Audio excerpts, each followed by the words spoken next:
Hivi leo kulikuwa na motion ilikuwa imeletwa na wa Jeff ya kuimpeach the county secretary.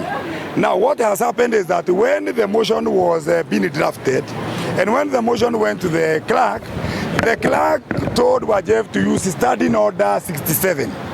When you use standing order 67 of the Nakuru County Assembly, it means the people who can be impeached through standing orders from 63 to 67 are state officers.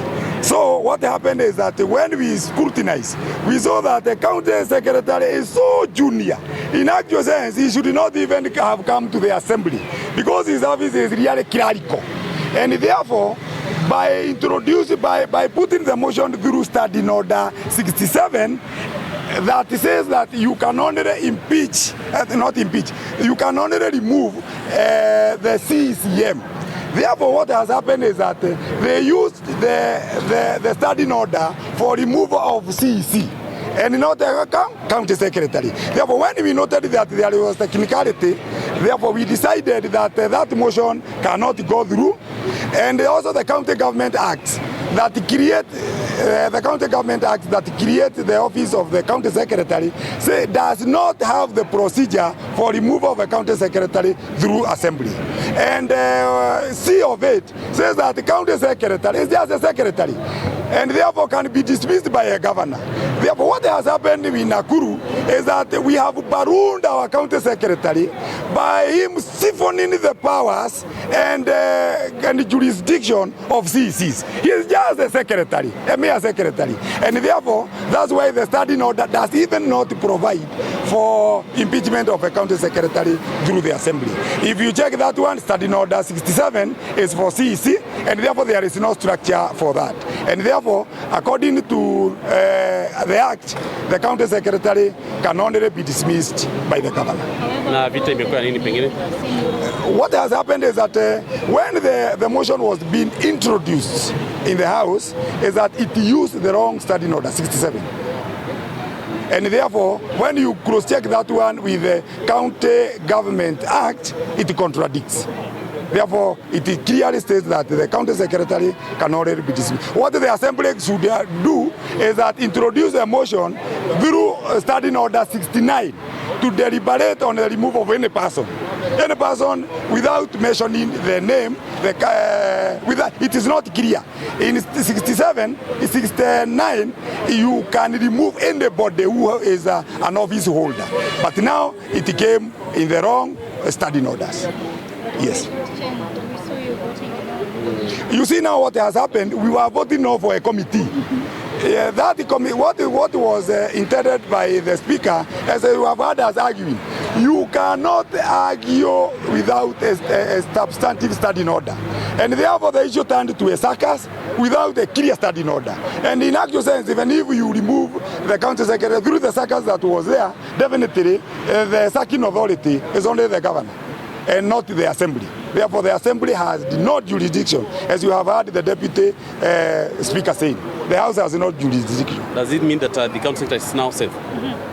Now, currently, what has happened is that the county secretary is a mere secretary and can only be dismissed. We can only amend and tell the governor to change the county secretary. But you cannot do it through the assembly. Last week you called a press conference saying you are going to impeach him. Yes. How are you not aware of the standing orders and what has changed? You see, what has happened is that Honorable Wajef, who was the mover of the motion, introduced that motion through the wrong standing order. And that is now a technicality. So the motion has been beaten through a technicality, and I think that technicality was schemed by the authorities to make sure that it does not go through. Yes. And we tended to believe that it was the one, but it was not the one. In actual sense, you do not require signatures to send away a county secretary. It does not meet. It is like using a hammer to kill a house fly. When do you need after signatures? No, I'm not the mover. Yes, but you are part of the personal team. When you check the whole list, it had 53 signatures. So members were angry with the county secretary. That is why they appended the signatures. When we noted that we do not require signatures to chase away a county secretary, we just need to tell the governor, kick away your man. We still stand that the county secretary should be. We still stand with the idea of the county secretary. Or on doing what? So what should happen is that the county secretary is doing a siphoning the work that should not be. He should just be a mere county secretary. County secretary means that from the 10 department, his work is great. Anaambiwa na sisi kwenda kupeleka ibarua, chuka ibarua hiyo. In actual sense, even now amesue county secretary, nasikia ati amesue sijui alienda wapi, sijui alienda wapi. Yeye hana hiyo jurisdiction. Lakini sasa he has no powers. Last week mheshimiwa uliongea ukisema kuwa amekuwa mzigo kwenu. Lakini leo unasema kuwa hajakuwa mzigo wale. Unatumia lugha kuwa wale. Nini imebadilika ikawa ni wale sio wewe tena? What has happened is that the county secretary was siphoning the powers of the, and now what has happened is that now the assembly has come to clear about the standing orders and the act that the county secretary is mere a county secretary. Mheshimiwa, ulisema unataka in actual sense, ukasema kazi yenu ni kulament. So in actual sense, what are you lamenting? A county secretary cannot be impeached. Impeachment can only happen to governor and deputy governor. County secretary, as I have said, we have noted from the changed not studying order, but county government act is just a mere secretary. What is it? So you got the press office bila kujua sheria. Tutaongea na majority. They laughs best. Hii jamaa ni kama walituita ya ende pake. Okay, thank you. My name is Alex Langat, the majority leader of this great county of Nakuru. This morning, I really want to thank our MCAs for reasoning and looking at things in a very, very sober way. The subject matter that was before the House, matters of impeaching a county secretary, of course it is provided for in the law.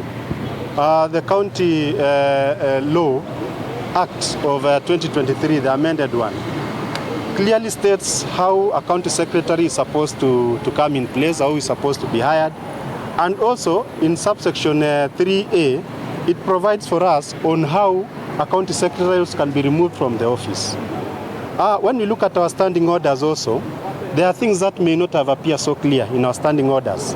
But the standing order number 1 of the county assembly provides very clearly in cases where you have tried to look at the common practices, where you have tried to see what has happened elsewhere, because we are allowed to refer, and you find that there is no reference, the speaker of that assembly is given authority to make a ruling. So there is always no lacuna in the law that this thing can never be done or that one can never be done. So what has happened today is that our friends who wanted to take Dr. Mwaura home finally came to their senses at the last minute to realize that we are only persecuting a very innocent man. We were shedding blood for things that does not meet the threshold, because there's a threshold for removing somebody. You know, when you talk about impeachment, you are talking about someone's career. You are destroying, and I think in Kenya we have an history of those people who have been impeached. It was not fair. It was also something else that I think just creating some commotion and a lot of hot air. I'm sure if I addressed this press about a few days ago, everybody knew that today Mwaura was going to go home. But you yourself, as even press people and people who have seen, and even the public, you have seen that this was merely hot air. Because even before we started debating the motion, the same clique of people, the same people who are uttering a lot of fire, they are the first ones to say, no, we should not be able to go forward. But of course, since it was already the property of the assembly, we had to move on with it. You could not kill a motion that has already been brought even before we debate about it. So that's why we realized at the first beginning, we had to debate about that motion. They wanted to withdraw before we debated. And that's why we said, no, it must be in the flow so that it reaches its conclusiveness, so that we don't continue joking with Kenyans. We don't continue experimenting with lives of officers. We don't continue making fun, because today, honestly, that appeared as fun.